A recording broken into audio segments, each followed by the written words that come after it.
E aí, pessoal, vamos lá falar um pouquinho sobre os poderes da administração pública? Ó, para começar, eu quero que você tome cuidado, porque quando a gente fala em poderes administrativos, nos parece que o direito administrativo nasceu para criar poderes de administração. E, na verdade, não é isso. Muito pelo contrário. O direito administrativo surge pós-Revolução Francesa, com o intuito de limitar os poderes da administração pública. Então, tínhamos um Estado absolutista, em que o rei não tinha limites, né? E com a Revolução Francesa, se começa a estabelecer regras e limites para a administração. Então, eu não precisava definir os poderes administrativos antes, porque eram todos, né? Agora, os poderes da administração são somente aqueles necessários a atender ao interesse público. A gente costuma dizer que esses poderes administrativos, eles têm caráter instrumental. Eles são poderes-deveres, não são faculdades. E, além de não serem uma faculdade do gestor, são poderes e, ao mesmo tempo, deveres da administração, têm caráter instrumental. Ou seja, o poder dado à administração pública é o instrumento necessário a que ela consiga alcançar o interesse da coletividade. A administração não tem poder pelo simples poder. Ela só tem poder enquanto esse poder for um instrumento necessário a atender ao interesse público. A ideia é de que esse poder administrativo, ele só terá validade enquanto o seu caráter instrumental perdurar e na medida necessária a atender ao interesse público.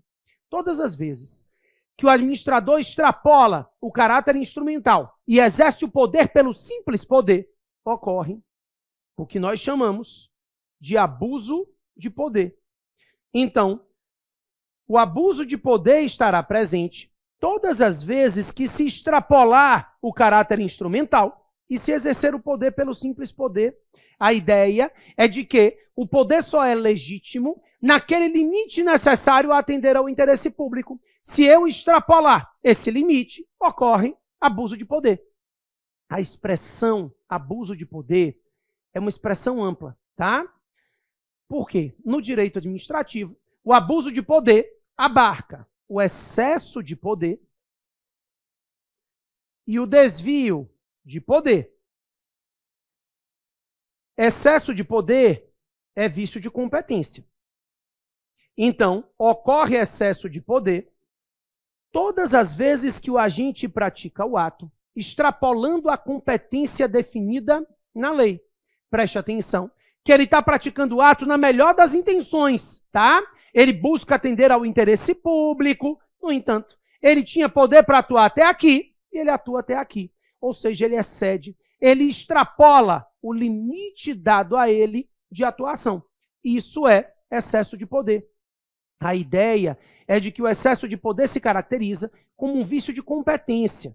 Trata-se do agente público extrapolando a competência definida na lei, tá? Então, na maioria das vezes, o excesso de poder é um vício sanável, a gente vai ver, porque a autoridade competente pode ratificar a prática daquele ato. O raciocínio é de que nesse excesso de poder, o interesse público está presente, mas ele está extrapolando a competência legal. No desvio de poder, não. O desvio de poder é vício de finalidade. Então, no desvio de poder, esse agente até teria competência para a prática do ato, mas ele deveria praticar o ato, devendo atender a uma finalidade específica, pública, definida em lei. E ele pratica o ato buscando atender a um outro fim. Então, eu vou desapropriar aquele terreno porque eu tenho um problema pessoal com o proprietário do terreno. Não preciso dizer isso. Mas se esse for o motivo, esse ato tem um desvio de poder, né? O ato deve ser praticado com aquela finalidade estabelecida na lei. Eu não posso praticar o ato buscando atingir uma finalidade diversa daquela finalidade prevista na lei, senão ocorre desvio de poder. Então a ideia é excesso de poder, vício de competência, e desvio de poder, vício de finalidade, são espécies do gênero abuso de poder. Todo mundo comigo? Ótimo. Os poderes administrativos podem se manifestar de forma vinculada ou discricionária. Então, daqui a pouquinho a gente vai entrar em cada um deles. Mas antes, é importante saber que eles podem se manifestar de forma vinculada ou de forma discricionária. São formas de exercício do poder. De vez em quando você vê assim. No poder vinculado, a administração está vinculada à lei. E no discricionário, não. Isso não existe. Toda atuação administrativa é vinculada à lei, né? Senão não adiantava eu estar aqui explicando nada para vocês, que essa foi a primeira coisa que eu disse. Então, quando o administrador público atua, ele está vinculado à lei. O que muda aqui é a própria lei que prevê a prática do ato. Numa atuação vinculada, o raciocínio é de que nos poderes vinculados, né, nos atos vinculados em geral, a administração pública vai atuar e a lei estabelece critérios objetivos de atuação. Então, a lei estabelece critérios objetivos de atuação. Ela não dá ao agente público nenhuma margem de escolha. Então, por exemplo, a lei diz assim: se você faltar mais de 30 dias consecutivos ao serviço, demissão. Preste atenção que a justificativa para a prática do ato de demissão, nesse caso, está objetivamente posta na lei. Se você faltar 30 dias, você não pode ser demitido. E se você faltar 31, não pode deixar de ser demitido. Porque a lei estabelece um critério objetivo. Se o sujeito se ausentar por mais de 30 dias consecutivos ao serviço, demissão. São critérios objetivos. Não há margem de escolha para o agente público. Ele não tem o que pensar. A lei estabelece um critério objetivo e ele vai seguir esse critério objetivo. Não há nenhuma margem de escolha. Se ele faltar 30 dias, ele não pode ser demitido. Se ele faltar 31, ele obrigatoriamente será demitido. Porque o gestor, nesse caso, é mero aplicador da lei. Trata-se de uma conduta vinculada. A lei prevê a prática do ato e ela mesma estabelece e estipula os critérios objetivos de atuação. O agente público não tem o que pensar. Ele vai aplicar aquela disposição de lei. No caso concreto, é a subsunção do fato à norma. Na atuação discricionária, não. Na atuação discricionária, a lei também prevê a prática do ato. Mas a própria lei, ela pode dar ao agente público uma margem de escolha. Então, por exemplo, a 8666, que vai continuar vigente aí durante 2 anos, né, mesmo após a edição da nova lei de licitações. Mas, enfim, é um exemplo hipotético. É um exemplo real, mas não me interessa que você anote agora, não. Quero só que você entenda o raciocínio. A lei diz que se a administração for alienar um bem imóvel adquirido por decisão judicial, ele pode fazer concorrência, o ente público, né? Pode fazer concorrência ou leilão. Olha o que a lei fez. Ela disse: caso a administração decida alienar um imóvel adquirido por decisão judicial, ela pode alienar ou mediante concorrência ou mediante leilão. Ela estabeleceu uma margem de escolha. Verificado que se trata da alienação de um bem adquirido por decisão judicial, cabe ao gestor, caso a caso, analisar se naquela situação é melhor utilizar a licitação na modalidade de concorrência ou se é melhor utilizar o leilão. A modalidade de concorrência é uma modalidade mais garantidora e o leilão é uma modalidade mais célere, né? Cabe ao gestor, situação a situação, entender se é melhor se valer de uma modalidade mais garantidora, naquele caso, ou se é melhor se valer de uma modalidade mais célere. Preste atenção que se ele escolher uma ou outra, ele está atuando nos limites da lei. Discricionariedade não é arbitrariedade. Ele não tem uma liberdade total de atuação. Ele não pode fazer tomada de preço, né, que nem vai existir mais, mas enfim, ele não pode fazer leilão, não pode. Ele pode fazer concorrência ou leilão, pregão que ele não pode. Concorrência ou leilão. Então a lei estabelece 2 critérios e cabe ao gestor, dentro dos limites da lei, escolher o melhor. Essa margem de escolha, essa possibilidade de, no caso concreto, decidir qual é a melhor forma de atuação, é o que a gente chama de discricionariedade. É o que a gente chama de mérito administrativo. Então, o mérito, a discricionariedade, é justamente essa margem de escolha dada ao agente público para atuar no caso concreto dentro dos limites da lei. Então, caso a caso, dentro dos limites da lei, cabe ao administrador público definir qual é a melhor forma de atuação. E ele vai fazer isso com base em critérios de conveniência e oportunidade. Então, o gestor vai ter que analisar o que é mais conveniente, o que é mais oportuno ao poder público em cada caso concreto.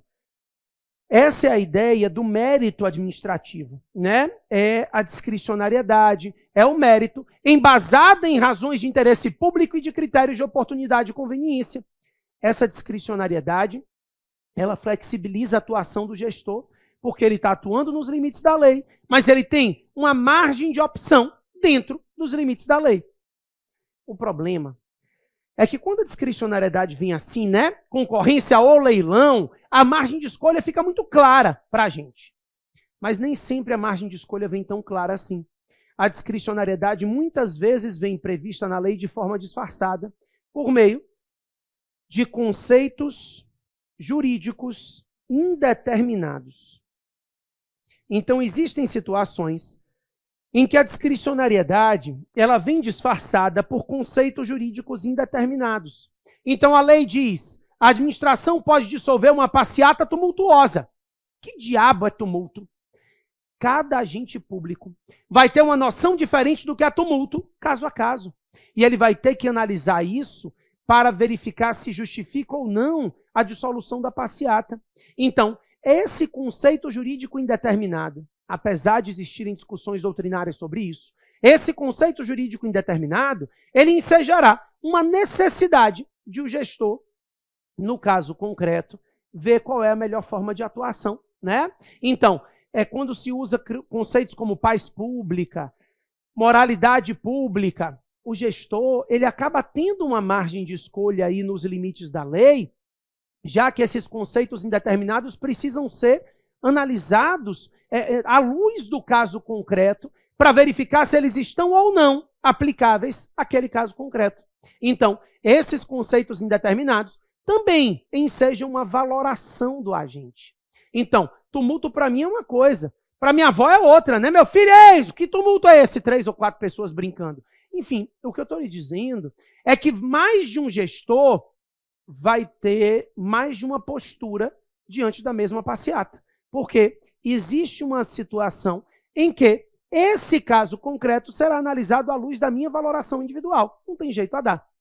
E isso também é mérito, isso também é discricionariedade. Essa possibilidade do gestor se analisar, né, e se portar diante de conceitos jurídicos indeterminados.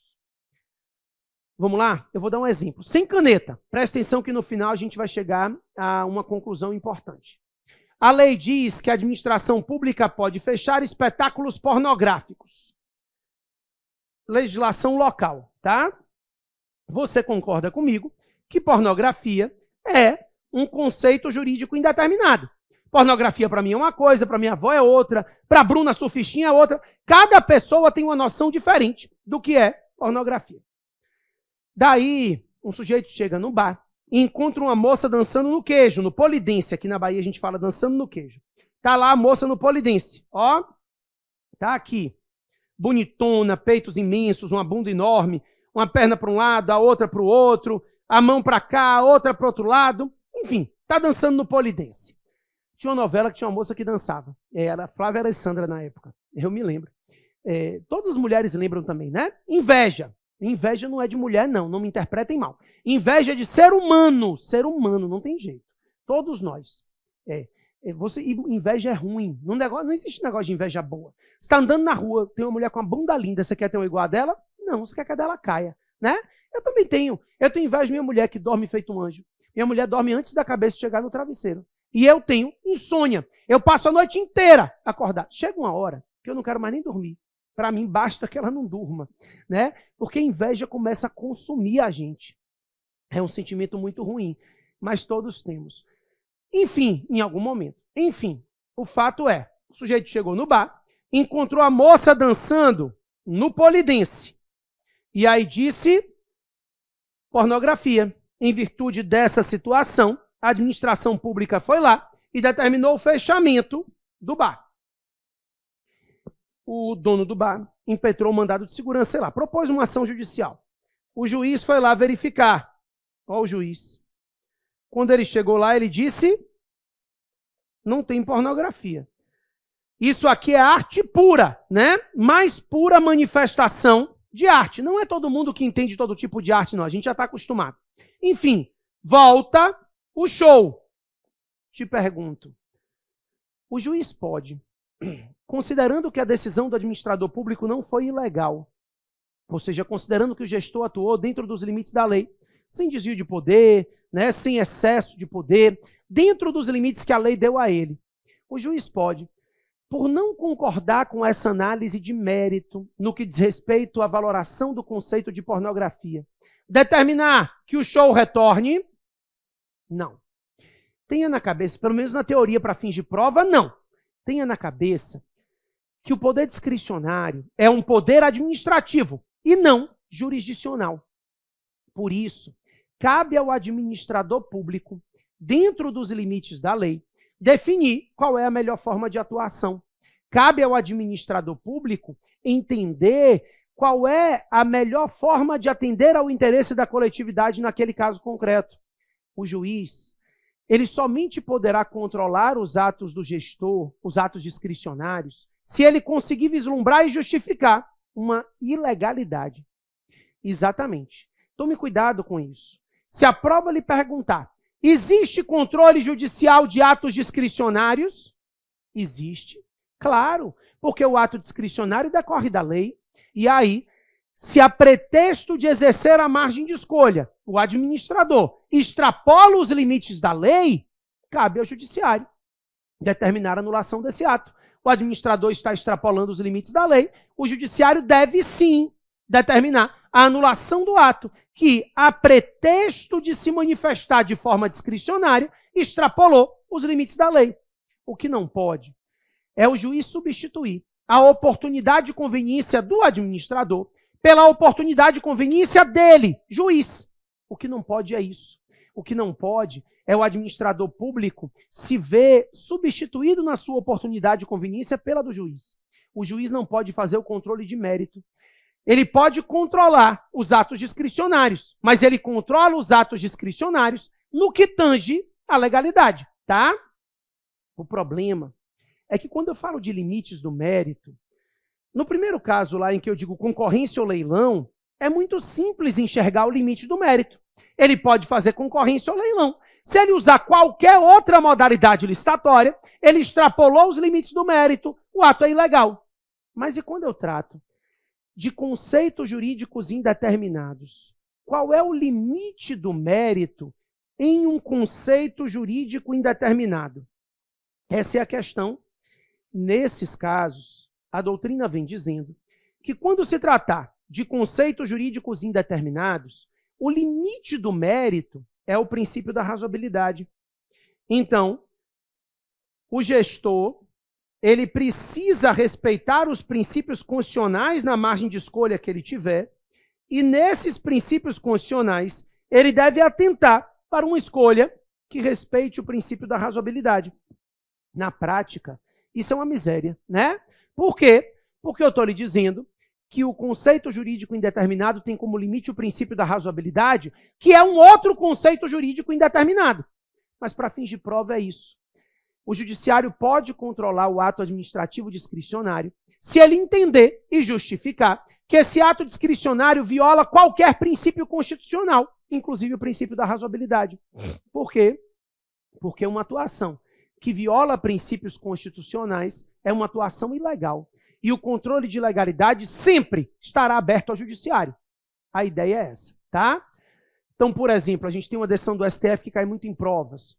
O STF diz que o judiciário não pode intervir nos critérios de uma banca examinadora de concurso público, porque é mérito. Os critérios da banca examinadora de concurso público dizem respeito ao mérito administrativo, a não ser que haja uma flagrante ilegalidade. Tranquilo? Ótimo.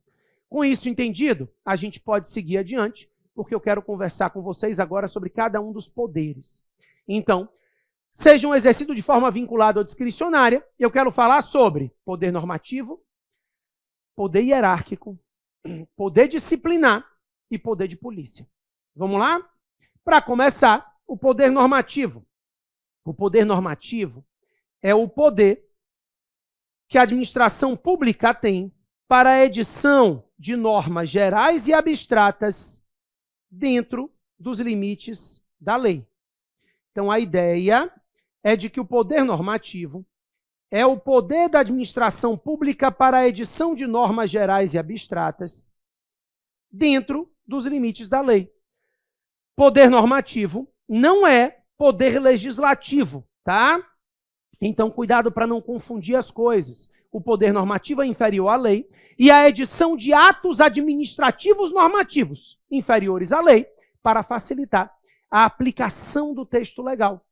Por exemplo, a lei diz assim, não pode traficar entorpecente. Aí vem um ato normativo e diz, olha, entorpecente, para fins de lei, são esses aqui.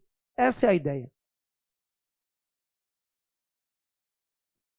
Ou então, a lei regulamenta que doenças de notificação compulsória devem ser informadas ao Ministério da Saúde. Aí vem um ato normativo e diz, olha, doenças de notificação compulsória são essas. A ideia, pessoal, é de que os atos normativos vêm facilitar a aplicação da lei, né? Minudenciar a lei, para facilitar a aplicação da lei no caso concreto. Então, o poder normativo é esse poder de editar normas gerais e abstratas dentro dos limites da lei. Existem várias espécies de atos normativos, resoluções, instruções normativas. O mais famoso agora que eu queria conversar com vocês é o regulamento. Regulamento ou decreto, tanto faz. Não são sinônimos, não. Na verdade, o regulamento é o ato e o decreto é a forma do regulamento. Então, o regulamento é o ato administrativo e o decreto é a forma pela qual o regulamento se apresenta, tá? A ideia é de decreto regulamentar. O decreto nada mais é do que a forma do regulamento. E aí, quando você pensa em regulamento ou decreto, você está pensando em um ato administrativo privativo do chefe do Poder Executivo. Então, só quem pode expedir regulamentos ou decretos é o chefe do Executivo. Presidente da República, governador e prefeito. Outras autoridades públicas expedem outros atos. Regulamentos ou decretos são atos privativos do chefe do Executivo. Só o chefe do Executivo expede decretos regulamentares. Aqui é o primeiro cuidado que eu quero que você tome. Ao invés de poder normativo, muitas vezes a doutrina fala em poder regulamentar. Poder regulamentar, atualmente, é considerado o poder de expedir regulamentos, tá? Então, quando você pensar em poder regulamentar, vai pensar no poder de expedir regulamentos, que são atos privativos do chefe do Executivo. O poder regulamentar é isso. É o poder que a administração pública tem para expedir um regulamento. O regulamento é ato privativo do chefe do Poder Executivo. Então, sempre que você pensar em poder regulamentar, vai pensar numa espécie do poder normativo. Poder normativo é o gênero, abrange vários atos normativos, como instruções normativas, resoluções. O poder regulamentar é uma espécie. O poder regulamentar é privativo do chefe do Executivo. Por quê? É o poder de expedir decretos regulamentares, tá? E aqui a gente tem um probleminha. Direito comparado, na doutrina internacional, os regulamentos se dividem em dois grupos. Nós temos os chamados regulamentos executivos e os regulamentos autônomos. Os regulamentos executivos, o nome já diz, são aqueles que são expedidos para fiel execução da lei. Então, quando você pensar num regulamento executivo, vai pensar num regulamento que é expedido para facilitar a execução da lei. É exatamente a gama de exemplos que eu dei a vocês, né? São regulamentos expedidos dentro dos limites da lei para facilitar a aplicação e a execução do texto legal. Isso é um regulamento executivo. É um regulamento para facilitar a aplicação da lei. É um regulamento expedido para fielmente executar o texto da lei. Não tem muita dificuldade aqui. O problema é a outra espécie de regulamento. Os regulamentos ou decretos autônomos, no direito comparado, são aqueles regulamentos que o nome já diz, são autônomos, né? Não dependem de lei. Eles são expedidos para substituir o texto da lei. Então, o regulamento autônomo é um regulamento que é substituto da lei. Onde não há lei, e deveria haver, se expede um regulamento. Pelo pouco que a gente aprendeu até agora. Seria possível, no Brasil, um regulamento para substituir o texto da lei? A princípio, não. A gente aprendeu que no direito brasileiro ninguém é obrigado a fazer ou deixar de fazer nada senão em virtude de lei. Então, a princípio, a lei não pode ser substituída por um regulamento. No entanto, o artigo 84, inciso 6 da Constituição Federal, prevê que o presidente da República pode, por decreto ou regulamento, fazer a extinção de cargo público, desde que seja um cargo público vago, e pode também tratar da matéria de organização administrativa, desde que não gere despesa, desde que não crie e nem extinga órgãos públicos. A doutrina olhou e disse, epa, para tudo. Cargo público é criado por lei. Se alguma coisa é criada por lei, pelo princípio da simetria, deve ser extinta por lei. A extinção de um cargo público, ainda que vago, é matéria de lei. No momento que eu permito um decreto para extinguir esse cargo, esse decreto é um decreto autônomo. A mesma coisa é a matéria de organização administrativa. Ainda que não gere despesa, trata-se de matéria de lei. Por isso, hoje a gente defende que no direito administrativo brasileiro, a regra é que sejam expedidos regulamentos executivos. A regra é a expedição de um regulamento para fiel execução da lei. No entanto, se admitem regulamentos autônomos nas duas hipóteses previstas no artigo 84, inciso 6 da Constituição, para extinção de cargo público vago e para tratar da matéria de organização administrativa, desde que não gere despesa, desde que não crie e nem extinga órgãos públicos. Ok? Beleza. Com isso entendido, pessoal, além do poder normativo, poder hierárquico. O segundo poder da administração que eu queria conversar com vocês, esse bem rapidinho, o poder hierárquico é o poder que a administração pública tem de organização e estruturação interna da atividade. O poder hierárquico é um poder interno. Tenha na cabeça que o poder hierárquico é o poder de organização interna, é o poder de estruturação interna da atividade pública. A hierarquia é interna. Não existe hierarquia externa. Não há hierarquia da administração direta para indireta. Não há hierarquia da União para estados, para municípios. Isso a gente vai aprender.